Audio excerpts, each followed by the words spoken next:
I'm Allison Harmelin in New York. New England Patriots quarterback Tom Brady made his first public appearance since the NFL's so-called Deflategate report.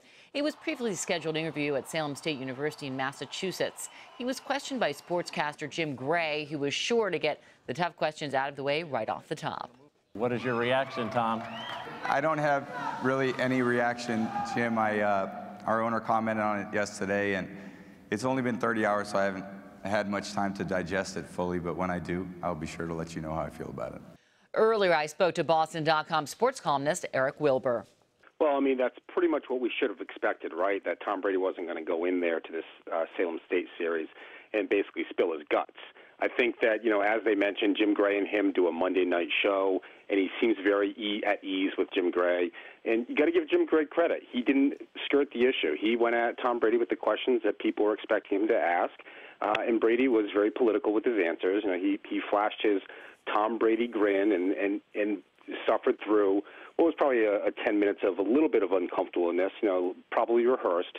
But, you know, it was typical Tom Brady, you know, very political in his answers, didn't say anything.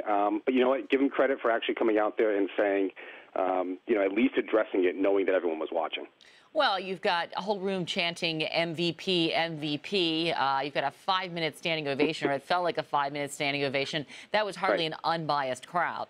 Sure, this was a little bit different from his press conference in January when he got grilled at Gillette Stadium, when he really looked uncomfortable. He stammered through a lot of the answers.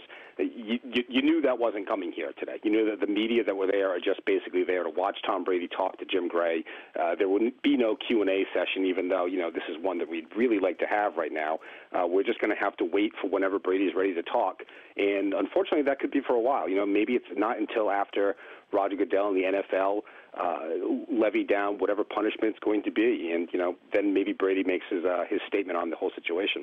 Eric, what are your thoughts on his assertion that he essentially hasn't read it? He said it's been 30 hours and I haven't read it. What do you think about that? Yeah, I don't believe it. I don't believe it. I mean, everyone has read it. Everyone has put their life on hold to read 200-plus pages of this report, and since it directly affects him, his career, and his public image, I don't believe in any shape, way, or form that there's a way that he has ignored reading it to this point.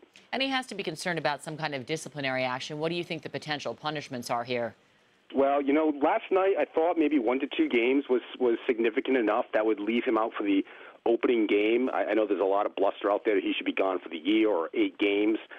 The more I think about it, I think it's going to be a little bit more severe than 1 to 2 games, because I think Roger Goodell, after the year he's had, and as public as this whole charade has been, really has to put it to the Patriots and punish them fairly significantly. And since Brady was at the center of this thing, I think it's going to land on him. I think, you know, that first game is a nationally broadcast game. I think he's got his league partners to be concerned about. Roger Goodell does. I think he has to talk to other league NFL team owners, get their temperature for the situation, talk to the networks, and then levy the punishment. But I really wouldn't be surprised. You know, I'm going up from my 1 to 2 prediction, probably to a 3 to 4 now. Yeah, it makes sense. It's almost in a strange way, Goodell might be able to repair his own tarnished image a bit here through this. Let me ask you this. You're in Boston. How are the Pats fans feeling? I mean, what's the community feeling like there? A lot of denial. You know, there's a lot of people that picked through that report last night and found inaccuracies in Ted Wells' investigation. And look, the report was not as complete as it should have been. It didn't come to any rock-solid conclusions. But I think it's got the smoking guns. You know, the text messages were everywhere. Towards the attendance, towards Brady, towards the team even, and the fact that they didn't let Jim McNally talk a 5th time as investigators. I just think that there's a lot of fishy subject in there that the Patriots didn't cooperate fully, quote-unquote, like Bob Kraft said the team would.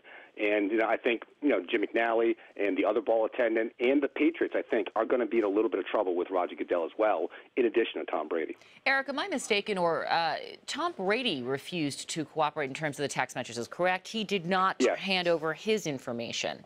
Right. The ball attendants handed their phones in because they were team-issued phones. Tom Brady was a personal, and he refused to. Now, on the one hand, you can see, because he's Tom Brady. You know, he's an international superstar, and Lord only knows what they're going to find on that phone if it gets into the wrong hands. It could be a blackmail situation on Brady. There could be all sorts of scandal arising from that. But there are ways around that. I mean, get a subpoena or have an intermediary. Have some way that Ted Wells can get that phone so you fully cooperate. And I don't think Brady even tried in the slightest. Yeah, transparency here, not a high priority for Tom Brady right now. No. All right, well, we thank you very much for being with us tonight. And at some point, I assume we will hear from Tom Brady, but it certainly wasn't this evening. All right, thank you.